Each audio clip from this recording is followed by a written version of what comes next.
Aw tulo bɛ adamadenya ani yiriwa radio-so HDFM de Mankana. Ni aw ka kunnafoniw ye bamanankan na. Segu marala dɛmɛ tara ni ka dɔ fara école karamɔgɔ 285 olu ka dɔnta kan projet fɛ projet min ka wuli ka jɔ ye ka dɛmɛ do denmisɛnninw ma denmisɛnninw minnu kɛlɛ kɛn bɛ ka u so swa an kumaw kan bidon barikɔnɔ na ni o tɛmɛna ka bɔ yen an taa korokaw fɛ nɔ maa minnu bɛ ni u bolila ka bɔ u ka jamanaw la ka na u kun kalifa korokaw fɛ ni u kun dagan bɛ kalansow la olu maaw olu kɔni bɔra kalansow bɛɛ lajɛlen kɔnɔna na ni ka taa n'u ye fangwɛrɛw fɛ an kumaw fana kan bidon kɔnɔna na ninnu de ye bakurubaw ye kunnafoni wɛrɛ b'an bolo k'a fara minnu kan sɔɔni an bɛna kunnasirilen bɔ a y'aw danse. Aw tulo bɛ adamadenya ani yiriwa radio-so HDFM de Mankana. Tabarakala ayaw bisimila ko kura dɔn kibaru kɛnɛ kana na i n'a fɔ an bɔra k'a fɔ bakurubaw la cogoya min na kalanbulon dayɛlɛla k'a ɲɛsin école karamɔgɔ 285 ma Segu ale kɔni marabolo la projet fɛ projet min ni ale ka wuli ka jɔ ye ka dɛmɛ don denmisɛnninw ma denmisɛnninw minnu ni basigibaliya kɛn bɛ ka degun lase u ma n'an ko projet kɔni ma ko projet continuité éducative et protection des enfants affectés par les crises humanitaires au Mali fɛn min ye a wuli ka jɔ kɛra ni jɛkulu wɛrɛw olu ka bolodiɲɔgɔnma kɔnɔna na min bɛ tali kɛ Edico Mali Terre des Hommes ani min bɛ tali kɛ AMSS maw fo ka taa se min ye DG Eco maw olu fana farala musaka bɔbagaw kɔni kan a kɛra min ye Segu marabolo ka taa se san ale marabolo bɛɛ lajɛlen ma a kɛ kun tɛ dɔwɛrɛ ye ka se ka école karamɔgɔ ninnu lakwa u ka se ka dɛmɛ don maaw ma maa minnu ni kɛlɛ kɛn bɛ ka degun lase u ma fɛn min ye ni wulikajɔ belebeleba in kɔni kɛnɛ baara dayɛlɛ kan a kɛra min ye Segu ale akademi a kɔnɔna na min kɔni kɛra kalanmɔgɔ bɛɛ lajɛlen kɔni ɲɛnɛ ani fana maaw minnu bɛ yen ni olu ka wulikajɔ ɲɛsin bɛ ɲɔgɔn dɛmɛ ani ɲɔgɔn dɛmɛ ma an bɛ taa korokaw fɛ yen nɔ ka kɛ ni kalanta ale hukumu kɔnɔna na min ye maa minnu ni u bolila ka bɔ u ka jamanaw la ka na u kun kalifa korokaw fɛ yen nɔ ni u kun dagan bɛ kalanyɔrɔ kɔni kɔnɔna na fɛɛrɛ kɛra ni ka ni maa ninnu bɛɛ lajɛlen bɔ kalanso ninnu kɔnɔ ni ka taa n'u ye yɔrɔ wɛrɛw la waasa ka se ka kalanso ninnu kɔni langolon bila kalandenw olu ka se ka kalan kɛ min ye basigi kɔnɔna na a wulikajɔ fanba kɛra min ye ACR maaw kɔni fɛ u ni min ye yɔrɔ kofɔlen ale kɔni maa ɲɛmaw ka bolodiɲɔgɔnma kɔnɔna na ani maa minnu fana bɛ yen ni olu kɔni bɛ dɛmɛ kɛ buna adamadenya ɲɔgɔn dɛmɛ hukumu kɔnɔna na ga 308 bɔɲɔgɔnko olu de kɔni taara ni ka taa n'u ye yɔrɔ wɛrɛw kɔni na waasa denmisɛnw olu bɛ se ka kalan kɛ damu kɔnɔna na cogoya min na ni ka lafiya fana di maaw ma maa minnu ni u nana u kun kalifa korokaw fɛ yen nɔ. An bɛ taa Tɔnbukutukaw fɛ yen nɔ ɲinɛn kalanta hukumu kɔnɔna na min ye jɛkulu caman de jɛra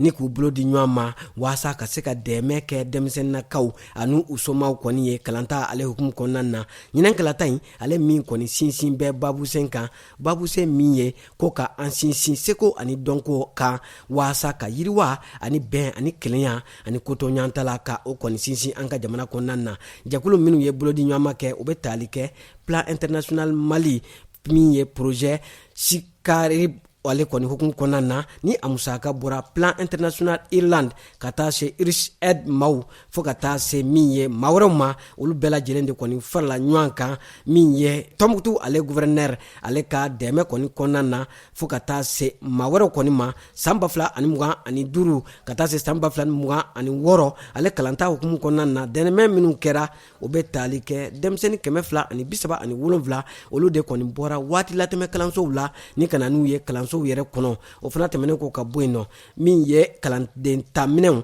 école taminɛw olu dira denmisɛnninw caman ma denmisɛnninw minnu ni seti u somɔgɔw kɔni fana ye o fana tɛmɛnen ko ka bɔ yen nɔ min ye kalanso ɲɛmayaso ni o ye direction ye o fana jɔlen bannen pepewu o fana dira projet in fɛ o fana bannen kɔ min ye kalanso 3 fana bɛ yen nɔ minnu kɔni kurakurayara o fana tɛmɛnen ko ka bɔ yen nɔ minɛn fana dira kalanyɔrɔ maaw ma fo ka taa se maaw ma maa minnu ni olu kɔni ye écoleden musomanw olu bisimila écoleden minnu ni kɛlɛ y'u bɔ u sigiyɔrɔw la ni kana yɔrɔ wɛrɛ kɔni na fɛn min ye dɛmɛ diri u ma dɛmɛ minnu bɛ tali kɛ kalandenminɛw ka taa se balow ma Mali ani FAO olu ka bolodiɲɔgɔnma kɔnɔna na min ye an ka jamana minisiri min ka baara ɲɛsin bɛɛ dun ka fa ale sabatili ma ni o ye Redouane Ak Mohamed Ali ye. A ye min ye maa bisimila maa min bɛ ni a kɔni tɔgɔ ko Reine Paulsen ni ale kɔni ye ciden ye ni o ye FAO ale kɔni ciden ye an ka jamana kɔni kɔnɔna na. U kɔni ye ɲɔgɔn kunbɛn ni ka kumaɲɔgɔnya kɔni caman kɛ. O kumaɲɔgɔnyaw o bɛ tali kɛ an ka faso Maliba an kɛn bɛ ka baara bolodalen min kɔni da min ye jani san 2063 ni ɲɔgɔn cɛ o musaka ko fo ka taa se fɛrɛ ani dabaliw olu bɛ se ka tigɛ cogoya min na an ka jamana baloko o bɛ se ka sabati cogoya min na. Aw tulo bɛ adamadenya ani yiriwa radioso HDFM de Mankana. An ka jamana kunnafoniyaw kɔfɛ an bɛ taa jamana wɛrɛw olu kibaruyaw la. An b'a daminɛ Somali la. Somalikaw kɔni fɛ yen min ye ko PAM a kɔni ye dɔ bɔ a ka dɛmɛ dita la Somalikaw kɔni ma ka sababuya kɛ musaka ale kɔni sɔrɔbaliya ye. Fɛn min ye ko n'i y'a ta k'a lajɛ ko maa 1,000,000 ko olu de kɔni tun bɛ dɛmɛ sɔrɔ min ye Somali kɔnɔ ka bɔ PAM ale kɔni yɔrɔ min ye utikalo kɔni kɔnɔna na. Nka an bɛ waati min na ko sisan novembre kalo ko fɛn min ye ko n'i y'a ta k'a lajɛ ko ka taa bila o kɔni na ko maa minnu bɛna dɛmɛ kɔni sɔrɔ o kɔni bɛ daminɛ maa 300,000 ani maa 50,000 la. An bɛ taa Gaza ale kunnafoniyaw la. Octobre kalo tile 2 min ye dɛmɛ jɛkulu min kɔni wulila ni k'i kunda Gaza kɔni kan o dɛmɛ batonbaw ni o kɔni kun fan bɛɛ balo ani dɛmɛ suguya bɛɛ lajɛlen na. O baton ninnu u kɔni minɛna siraba kɔni kan. O baton minnu ni u bɛ wele ko Global Sumud. Fɛn min ye ko n'i y'a ta k'a lajɛ ko maa caman de tun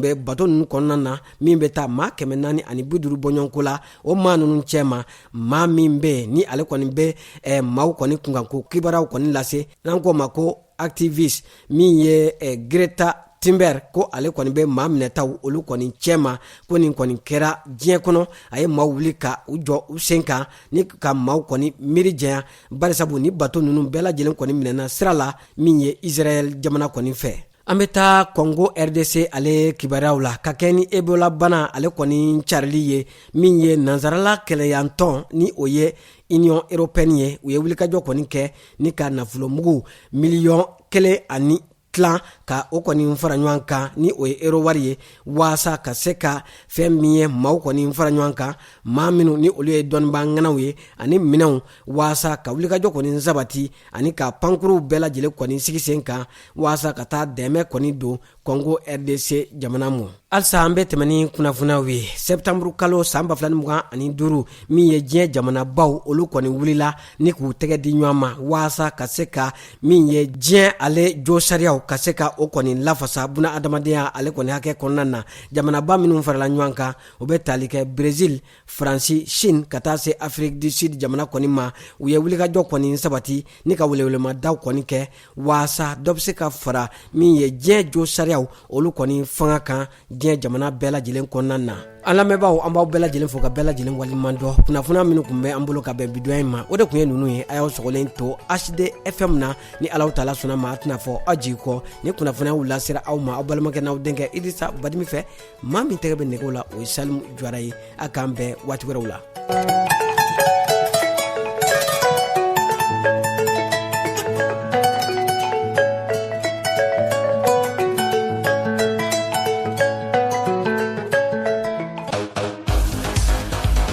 Aw tulo bɛ adamadenya ani yiriwa radioso HDFM de Mankana.